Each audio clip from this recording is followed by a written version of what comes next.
সম্প্রতি বিশিষ্ট লেখক তথা সাংবাদিক সুমন চট্টোপাধ্যায় নিজের ইউটিউব চ্যানেলে কুরুচিকর ভাষায় আক্রমণ করেছিলেন রাজ্যের মন্ত্রী ব্রাত্য বসুকে। তার এই মন্তব্য নিয়ে শোরগোল পড়ে যায় রাজনৈতিক মহলে। প্রবীণ এই সাংবাদিকের আক্রমণের ভাষার শালীনতার সীমা ছাড়িয়ে গিয়েছে বলে মন্তব্য করেছেন বাংলার সাধারণ মানুষ। সুমনের বক্তব্যের তীব্র প্রতিবাদ করেছেন তৃণমূল নেতা এবং প্রাক্তন সাংবাদিক কুণাল ঘোষ। এবার সেই বিষয় নিয়ে মুখ খুললেন শিক্ষামন্ত্রীর পুরনো স্কুলের প্রধান শিক্ষক সঞ্জয় বড়ুয়া। সাংবাদিক সম্মেলন করে তিনি জানালেন, স্কুলের প্রাক্তন বিশিষ্ট ছাত্রের অসম্মানে তিনি মর্মাহত। একজন কৃতী ছাত্র, বিশিষ্ট লেখক, অভিনেতা, নাট্যকর্মী এবং জনপ্রিয় ব্যক্তিত্ব সম্পর্কে কখনো এই ধরনের মন্তব্য কাম্য নয়। একজন প্রধান শিক্ষক হিসাবে তিনি শিক্ষামন্ত্রীর এই অসম্মানের প্রতিবাদ জানাচ্ছেন।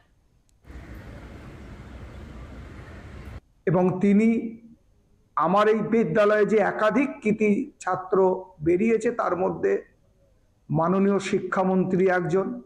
স্বাভাবিকভাবে বিদ্যালয়ের পক্ষ থেকে এবং আমি বিদ্যালয়ের প্রধান হিসেবে এই ব্যঙ্গাত্মক, তির্যক, কুরুচিপূর্ণ বক্তব্যের তীব্র সমালোচনা করছি।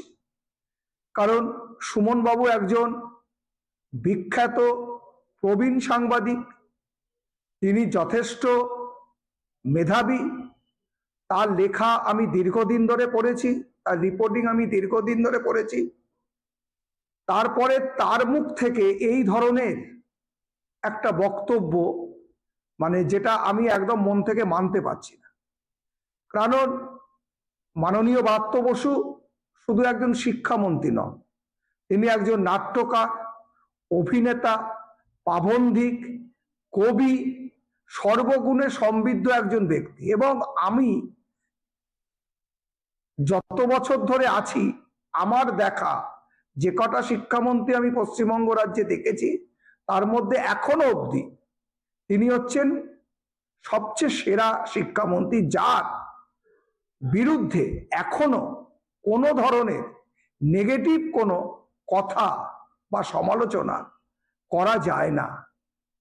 যে সমস্যা নিয়ে তিনি বলেছেন, এবং সবচেয়ে আমার যেটা লেগেছে মনে, যে তিনি একটা নামকে বিকৃত করে তিনি বলছেন ভৃত্য বোস। আচ্ছা, ভৃত্য তো সবাই যারা কাজ করে তারা কাউর না কাউর আন্ডারেই কাজ করে। সাংবাদিক হিসেবে যে যে সাংবাদিকরা কাজ করছে তারাও তাদের মালিকের তো ভৃত্য।